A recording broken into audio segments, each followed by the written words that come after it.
Enclavé dans le centre-nord de l'Italie, la République de Saint-Marin est un micro-État d'environ 60 km² pour 33 000 habitants.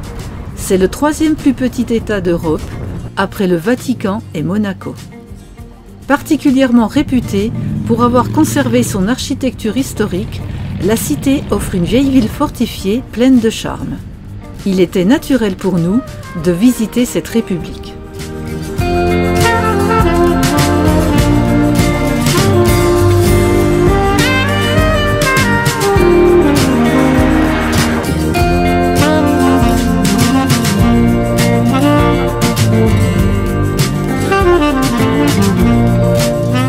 L'essentiel de cette république se trouve sur le mont Titano, qui culmine à 750 mètres d'altitude et qui comprend dans la partie basse la ville fortifiée et dans la partie haute les 3 tours et châteaux qui étaient les défenses de la cité.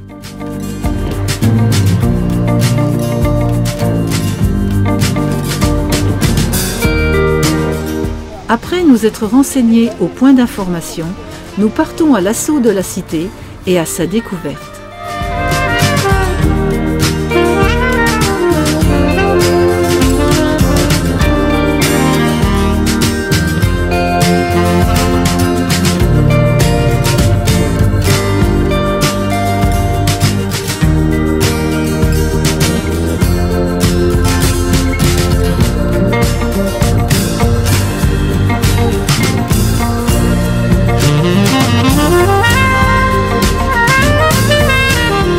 Saint-Marin, qui domine tous les alentours à 360 degrés, offre une vue magnifique sur les paysages environnants.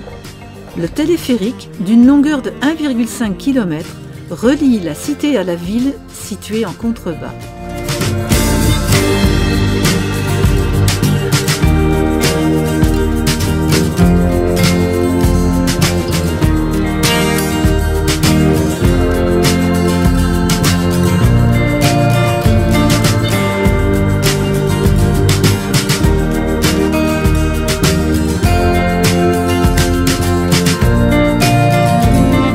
Sur le plan économique, les revenus de cette république reposent en grande partie sur le tourisme et représentent environ 60% des revenus de l'État.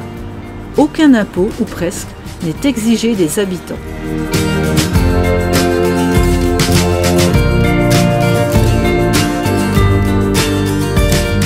Saint-Marin exporte surtout du vin, de la laine, des produits artisanaux et des timbres.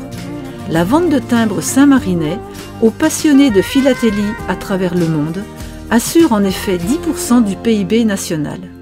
Le premier numéro de timbre de San Marino date de 1877 avec un jeu représentant les 3 tours du mont Titano.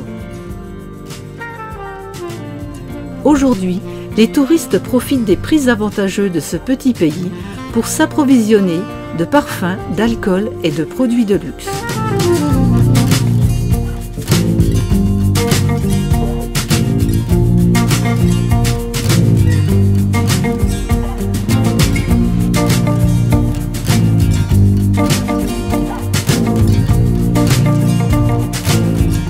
Cette statue d'enfant fait référence aux enfants de Beslan, en Ossétie du Nord, victimes du terrorisme en 2004.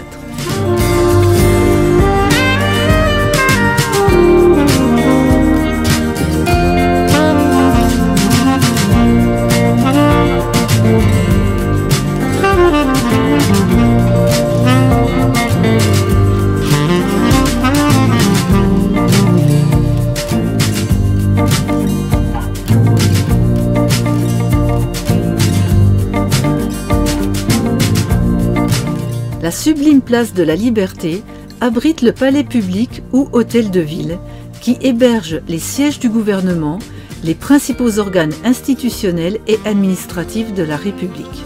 C'est le cœur du centre historique de Saint-Marin. La place se trouve sur l'emplacement d'anciennes citernes qui alimentaient autrefois les résidents en eau courante. En son centre, la statue de la Liberté en marbre trône majestueusement. On y trouve aussi de nombreux restaurants et tavernes où l'on peut déguster les spécialités locales ou y siroter un apéritif.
Après avoir fait un tour dans la ville, nous nous dirigeons sur les hauteurs à la rencontre des 3 tours et châteaux qui dominent la cité. Les 3 tours de la République constituent l'emblème de la cité. À l'origine, elles servaient de défense face aux attaques. Véritable symbole de la République, ces 3 tours se retrouvent à la fois sur les armoiries, mais également sur la monnaie.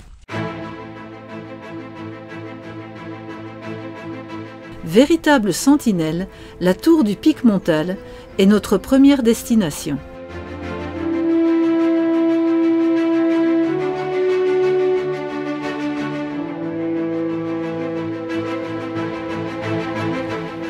Nous empruntons le chemin des sorcières pour nous rendre au 2e bastion, qui est le château de la Cesta ou de la Frata. Cet édifice abrite le musée des armes anciennes.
La tour de Guaita est la plus ancienne tour et la plus connue.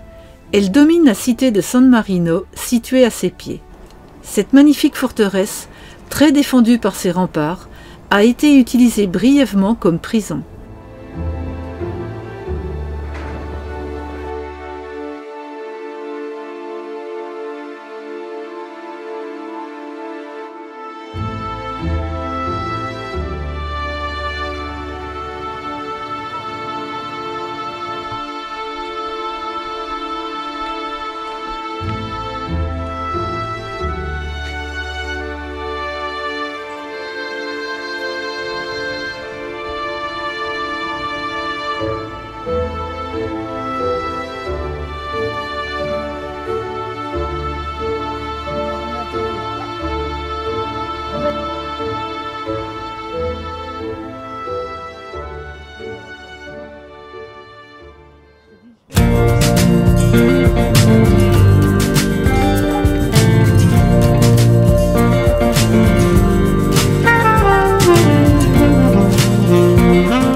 Nous redescendons vers la ville et passons devant la basilique de Saint-Marin, qui est le principal édifice religieux de la ville de conception néoclassique.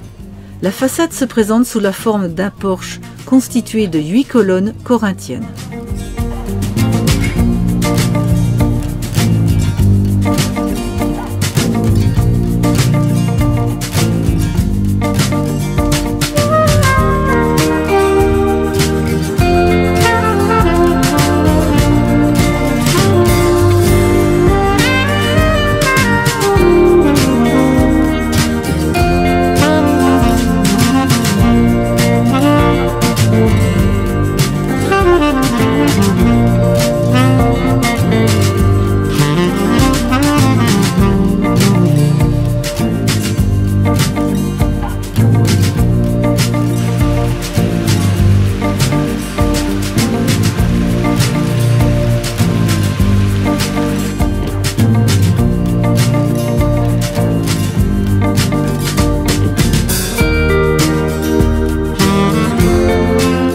Un dernier regard sur cette jolie cité de Saint-Marin qui nous a beaucoup séduites et qui, accrochée au flanc de ce pic, domine toutes les vallées environnantes.